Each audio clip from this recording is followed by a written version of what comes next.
You guys know my name, Tony Reyes, R-E-Y-E-S. And we're out here today because we are outraged as a community, as a police department. Last night, at around 11:23 p.m., our officers responded to a shot spotter report of gunshots in the area of 92 Thompson Street. We had also officers in the area that heard gunshots. Officers that were working in the area heard gunshots and responded. We were dismayed to find out that gunshots had entered a home, and we had an 8-year-old victim there who was rushed to the hospital, struck in the calf, and we're happy to report that victim's going to be okay, at least physically. What we learned was that several hours before in the city of Hamden, there had been an incident where 5 people had been shot during a pool party. And through our investigation, we feel very strongly that there is a connection between that incident and our incident. While we can't get into the details of that incident, what we will tell you is this. We will not tolerate violence that results in the shooting of an 8-year-old child in our city. We won't tolerate violent crime, especially that violent crime that happens with gunfire. We have taken a very strong stance. We're happy about the results we've had over the past 7-8 years in the city to reduce violent crime, but stats mean nothing. At the end of the day, yesterday, our community was terrorized by someone who committed a cowardly act to indiscriminately shoot into a home. This was not a random act. This was someone who drove up to Thompson Street, stopped, an occupant of the vehicle got out and shot into 92 Thompson Street. So what I want to say to the community that this was not a random act. This was a very specific, targeted act of violence into a home without knowing what that violence could cause. And in this particular case, it almost caused the loss of a life of an 8-year-old. And so what I want to say to the community is thank you for your support throughout all of this. We've had overwhelming response from the community in terms of information coming in. I want to say thank you to our community leaders who stand with us here to decry this violence. And I want to say to the people that did this, the cowards that decided to commit this act, that we will expend every single resource we have to find you. We have numerous leads on this investigation thanks to our community and our investigators, and I can assure you that we will not rest until we bring you to justice. To the community at large, if there's any information that you can give us to help us with this investigation, we urge you to call us. In a few moments, I'm going to have Lieutenant Carl Jacobson of our detective division come and speak to you about this incident and give you more information. But what I want to say to our partners, both the ones that are here with us now, are you are partners of the media, and our partners throughout this community. I want to say thank you to Yale Child Study. I want to say thank you to all of you for helping us bring attention to this act and to make sure that we bind together to make sure this doesn't happen again.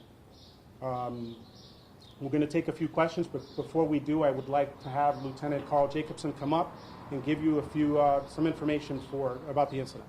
Lieutenant Carl Jacobson. Good afternoon, Lieutenant Carl Jacobson, Jacobson. Like the chief said, we do have some leads. The detective division's working hard. We've collected ballistic evidence. We'll be testing that thoroughly. I also released a video through Captain Duff. The video does show, and I'll briefly go over it, a vehicle slowly going down the street appearing to look for an address. It goes past the address, then it backs up. Passenger gets out, fires into the residence, directly into that residence. We do have strong connections to the incident which happened in Hamden. I don't want to talk about it because that's their investigation. We're working in partnership with them. I've been talking to their lead detective on an hourly basis. I do want to thank the detective division for their work and also the street outreach workers who are the people that meet the victims at the hospital. They meet the victims and they help us get through that situation. And other city departments like the youth department and Ron Huggins. It's important that we all work together, and that's what we're here doing. Thank you. Another person I'd like you to hear from, again, this is about our partnerships, and this is how we get work done here. And when I tell you that we won't tolerate crime, this is not just us, the police department, but this community has established that. And one of those leaders is here with us today, and I'd like him to speak with you, Reverend Dr. Bozie Kimber. Thank you very much, Chief, and to all of you who joined us today. This is a horrific and cowardly act that has happened here in our community. I want to thank the police department and our chief for certainly putting the resources into this community and helping to find a cowardly individual that would shoot an 8-year-old person. Let me say this, we will not tolerate this in this community. The babies belong to us, and we certainly want to set an alarm out in this community that if you know this individual, know the whereabouts of this individual, we ask that you would contact the New Haven Police Department as soon as possible. Chief, again, thank you, and the staff, Lieutenant Jacobson, and all of you who are putting resources together. Just for instance, it could have been my kid, it could have been anybody's kid who lives in New Hallville. So I'm saying to you, let's come together to find these individuals who caused this act. Thank you so very much. Thank you, Doctor.